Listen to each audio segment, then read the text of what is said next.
Hi guys, in today's video I am going to be recreating the most popular video on my channel, and is this one where I showed you guys how to make these beaded chokers. Today I thought that I would kind of update that and give you guys better directions on how I did that, because till this day I literally still get questions on where I got my supplies from, how I clamped the ends, what sizes everything was. So I thought that I would just update this video and put it all together today. You guys can make them with anything you have lying around in the house if you guys have the supplies, or I Amazon a lot of my supplies, and when we used to be able to go into stores I would always get mine from Joann's because they had amazing deals, and also Michael's. So I would recommend waiting until they have their 70% off sales. They usually do like 70% off all strung beads, and that's when I'll go in and get my beads, because it's just so much cheaper and you can just make a lot more with the amount of beads that you get when it's at that price. They'll either do pickup delivery where you go to the store, pick it up in front of it, or they'll deliver to your house. But I'm going to show you guys how I make these again. If you guys don't know, I started making these in, I think it was 2018.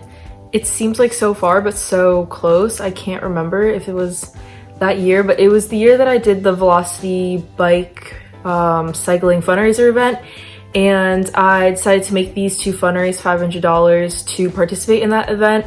So that's when I started selling these. If you guys want to check out my necklace selling business, I'll have it right here. It's called The Giving Necklace. I basically make these necklaces and then I sell them and donate a portion of the proceeds to various charities over time. With these, I think I'm going to donate half to a local business in my town or a COVID-19 relief fund. I'm not too sure. I'll have to look into that, but I will be selling these on my Instagram. So if you guys want to check these out, definitely go look at my Instagram page, The Giving Necklace.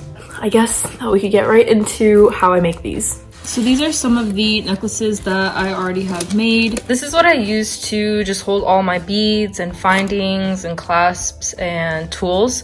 This case I got from Joann's. And again, you could probably find one on Amazon and also from Michael's, but that's just where I got mine from. And you can see that I kind of just lay out all my beads. These are already made bracelets. I put all my findings in this bottom corner. I took out a divider here so I could fit my scissors and kind of longer strung beads, and that's why I like this case so much, is because you can remove the dividers and have bigger space if you need them. And I kind of separate mine based on what necklace I'm making. So all of these go on one necklace. These are matching kind of center stones and tinier versions of those pearls. These as well, these I use for one of the, these as well I use in one type of necklace. And the same for the rest of them. And again, here's where I just leave my strung beads and some more of my tools. I'll be using the bead landing beads in Dalmation Jasper. They're the 8mm beads, and I got these from Michael's. I get from Joann's, and these are the Hildy and Joe glass beads. They're just the clear ones, but again, you could get these from Michael's, Joann's, anywhere really. And then I'll be using the bead landing beads in white reconstituted turquoise. They're the round 4mm stones. You'll also need beading wire. I just make sure that I get the 40 feet one. I'm pretty sure this is the longest one, and I get it in the 0.38mm. This just makes sure that it's flexible, but not too flexible. If you see on this little spectrum, this is the one that I get. You'll also need a pair of scissors, some pliers. You'll also need crimp beads, and I get a lot of questions on what size I use.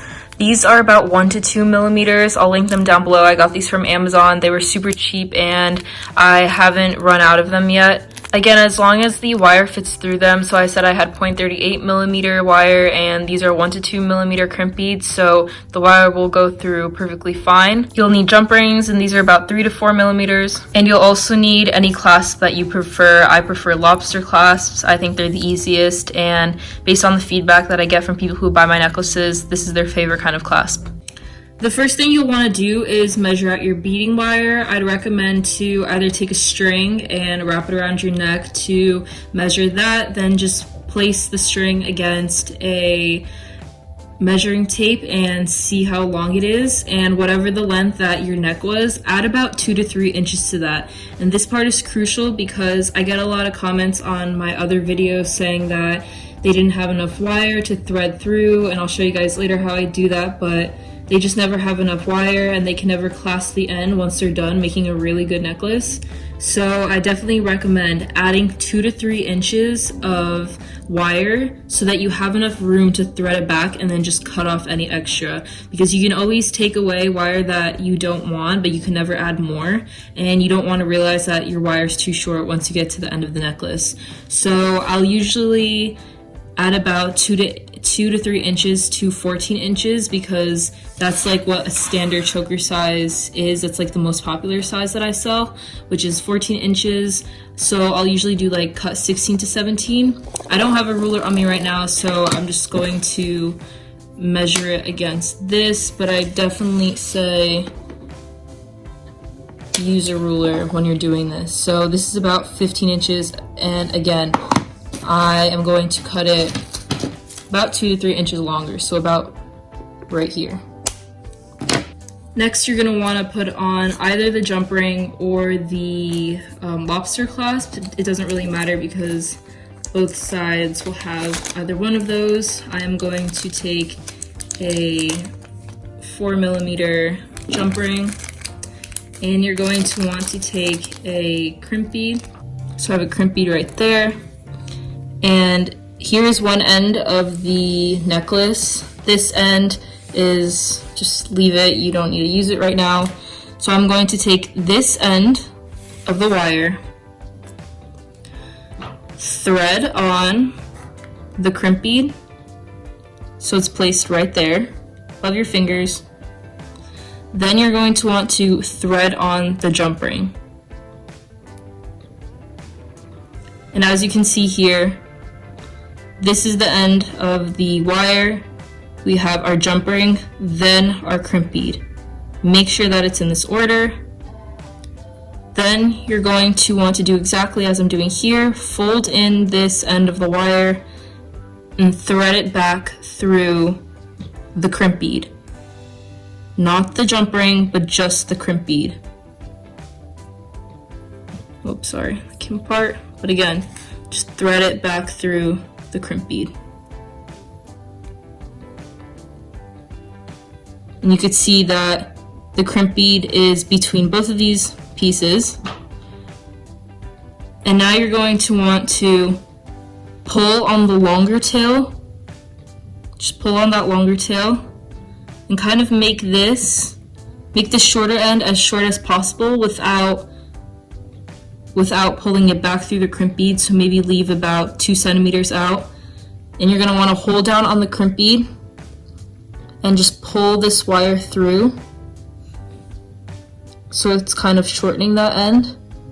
And you could see that the loop has become really small, and just pull it tight and leave it enough room so where it can wiggle, but where it's not that huge loop that we had before. So this is what it should look like right now. Now I'm just going to take my pliers and clamp down on that. Just give it a good squeeze, and that's what you should have right there. So now this is where you can get creative. You can do whatever you want, add whatever colors, whatever beads that you want. Play with patterns, colors, shapes, stones. This is the method that I showed you guys in my first video, so you don't have to kind of cut open all of these beads.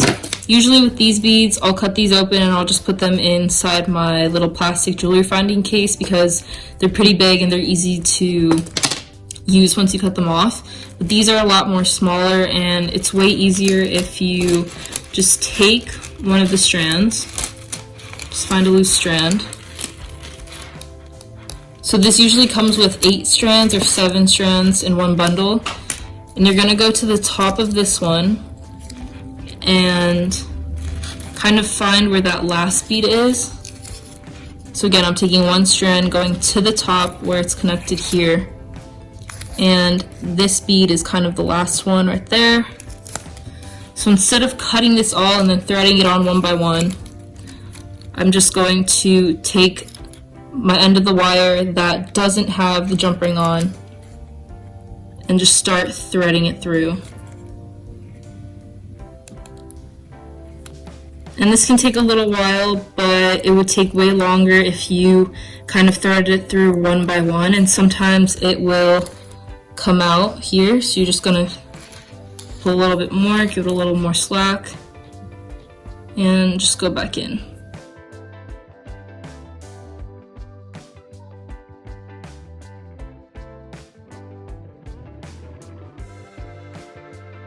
So depending what kind of pattern you want, you're just gonna play with that and see if you want to go all the way or halfway.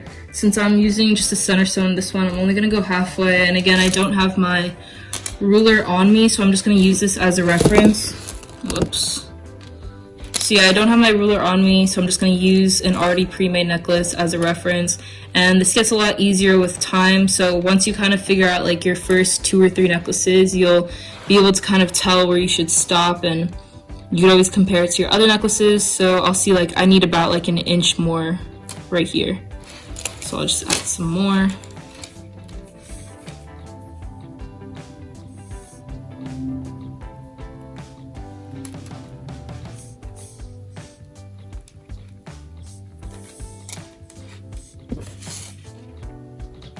And then I'll just go and measure it again, and looks like I need about 2 more, but I can't really tell. It looks like I need about 2 more, but I can't really tell unless I cut this off. So again, this is the start up here where I'm pointing. This is the start where I threaded through. You can see the jump ring right there, and this is the end where I have the longer end. I am going to go back to the top of the bundle, take my scissors, and you want to be really careful here because there's so many strings in here that if you cut the main one, they're all just going to come out. So you're going to take the jump ring, look where your bead is, what strand that is on. This is hard, so you're going to have to try to make sure you find it and just cut when you know that that's the one. So I believe it's this one. I'm just gonna cut, and there, came off. And make sure you cut the end up there, because now we have the end where the plastic string is, where they're strung onto the bundle, and then where the beads are strung onto your wire, and you're just gonna pull this out, and you're left with your bundle right here with the little fishing wire, and you're left with about 7 inches of those beads on your necklace. And again, it takes way shorter than you doing them individually. So now you just want to go back to the end with the jump ring and just make sure that both of these ends, like make sure that end isn't sticking out. So just go in and close that.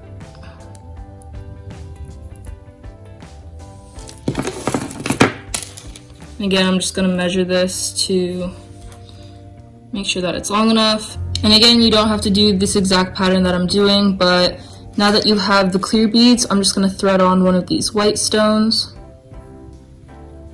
Then I'm going to thread on one of these dalmation jaspers. And then another white stone.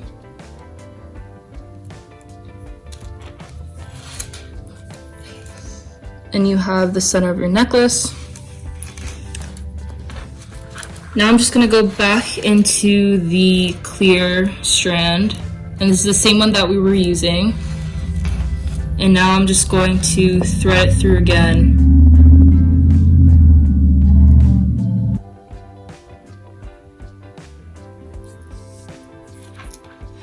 Just gonna pull that out. I'll just bend it in half to kind of see if it's even enough. And it looks like I need about 5 more. Yeah, 5 more clear beads. So I'm going to add 5 more. 1, 2, 3, 4, 5.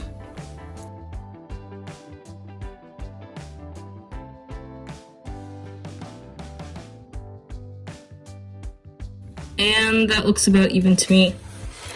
So now, how to close it. Make sure before you close it, you just want to make sure that the second smaller piece of wire is tucked in to these beads at the end, because you don't want that sticking out, so just make sure it's tucked in. Now you're going to want to take another crimp bead and your clasp. So I have a crimp bead here and a lobster clasp. You're going to take your end that you want to close, thread on your crimp bead. So now you have your beads, your crimp bead, and the end of the wire. Thread on your lobster clasp. So it looks like this. And again, like how we did on the beginning, you're just going to take the end of your wire and thread it through the crimp bead. You're going to go through the crimp bead and about 2 or 3 of your beads. So just 2 or 3, like this. So now you have a loop. Now you have a loop, your crimp bead, 2 beads, and your end of your wire. And this is why it's so important to have 2 or 3 inches extra, so you have enough room to do this and have enough room to have a tail and kind of pull on this. But you're gonna adjust it to where the crimp bead is close to here, and you're just gonna pull on the tail end. And this is where you're just going to have to kind of play with it and kind of make sure that the crimp bead is close to the clear beads and make sure that the loop isn't that big. So what I usually like to do, I like to take my pliers, just hold down on that end and just pull on this end. It'll bring the crimp bead closer to the necklace and kind of shorten that little bit right here. Now that you have that tightened, just take your crimp bead and close that.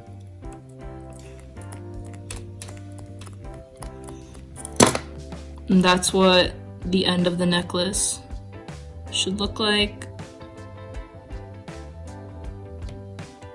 And you have this tail of your necklace through these 2 beads. You're just gonna take that and as close as you can, cut it. And just make sure that that wire is tucked in. That's how you get that necklace. It took me about 15 minutes. This was showing on my camera. Yeah, that's how you do it. I hope that cleared up any questions that you guys might have had on how I make these, and I try to answer every comment that I got in my last video. If you guys want to check out that video too, I'll link it down below or put it in the little end screen annotations. I'll be selling these on my Instagram, The Giving Necklace, and donating a portion of the proceeds to a local business or a COVID relief fund. So if you guys want to check that out, definitely, they're super cute, I'm not gonna lie, I think they're really cute. And if you guys like this video, make sure to like, comment, subscribe, check out my other videos, and I will see you guys in the next one.